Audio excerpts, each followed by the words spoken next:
কালকে রাতের ম্যাচ দিয়ে শেষ হয়ে গেল 24-25 সেশনের লা লিগা ম্যাচ রিয়াল মাদ্রিদে।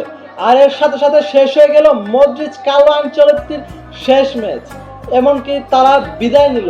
খুবই খারাপ লাগতেছে আমার জন্য, এবং কি খুব বেদনাদায়ক ছিল এই ম্যাচটি আমার জন্য।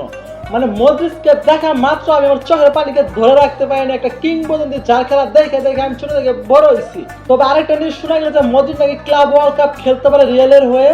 এই যে একটা গ্রিন লাইট পাইছে সে, তো দেখা যায় কি হয়। কিন্তু লা লিগা তো শেষ। তারপরও মদ্রিচ এবং কার্লো আনচেলত্তির জন্য আমার পক্ষ থেকে থাকবে শুভকামনা।